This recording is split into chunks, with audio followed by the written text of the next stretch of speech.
ഇലപ്പുള്ളി പഞ്ചായത്തിൽ 26 ഏക്കർ ഈ സ്ഥലം മതിൽ കെട്ടിയെടുത്തിട്ടുണ്ട്. നാട്ടുകാരോടും പഞ്ചായത്തിനോട് ഈ കമ്പനി പറയുന്നത് കോളേജ് തുടങ്ങാനാണ്. കോളേജ് തുടങ്ങാൻ വേണ്ട കോളേജാണ് ഇപ്പോൾ ഈ സർക്കാരിൻ്റെ കോളേജ് എന്ന് പറയുന്നത്. ഇതാണ് മദ്യനിർമ്മാണ യൂണിറ്റാണ്. കോളേജ് തുടങ്ങാമെന്ന് പറഞ്ഞിട്ടാണ് അവിടെ സ്ഥലം വാങ്ങിച്ചത്. 2 കൊല്ലം മുമ്പ് കമ്പനി പരിപാടി ആരംഭിച്ച 2 കൊല്ലം മുമ്പ് എക്സൈസ് മന്ത്രി ഈ സർക്കാരും ഇവരുമായിട്ട് ഈ കമ്പനിയുമായിട്ടുള്ള ഗൂഢാലോചന ആരംഭിച്ചതാണ്. അപ്പോൾ ചോദ്യങ്ങൾക്ക് ആദ്യം മറുപടി പറയണം. അവിടെ 22 ഏക്കറില്ല. ഞങ്ങൾ കോളേജ് കാലിക്കറ്റ് യൂണിവേഴ്സിറ്റി സെൽഫ് ഫിനാൻസിങ്ങിന് വാങ്ങിയ 7 ഏക്കർ സ്ഥലം മാത്രമേ ഉള്ളൂ.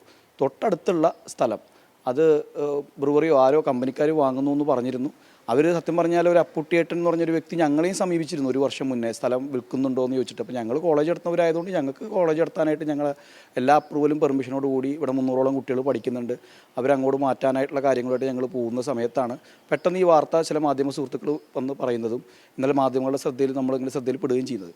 അപ്പോൾ അവിടെ പഞ്ചായത്ത് പ്രസിഡന്റ് ഉൾപ്പെടെയുള്ളവർ അവിടെ വന്ന് തെറ്റിദ്ധരിപ്പിക്കപ്പെട്ടിട്ട് ഈ മതിൽ കിട്ടിയ സ്ഥലത്താണ് ഈ കോളേജ് എന്താ പറയുക ബ്രൂവറി വരുന്നതെന്ന് പറയുന്നത് തീർത്തും സത്യവിരുദ്ധമായ കാര്യമാണ്. ആ മതിൽ കിട്ടിയ സ്ഥലം എന്ന് പറയുന്ന സ്ഥലം കോളേജിന് പ്രയാഗ എന്ന് പറയുന്ന കോളേജിന് 300ഓളം കുട്ടികൾ അട്ടപ്പാടി എന്ന് വരെയുള്ള കുട്ടികൾ പഠിക്കുന്ന ഒരു സ്ഥാപനമാണ്.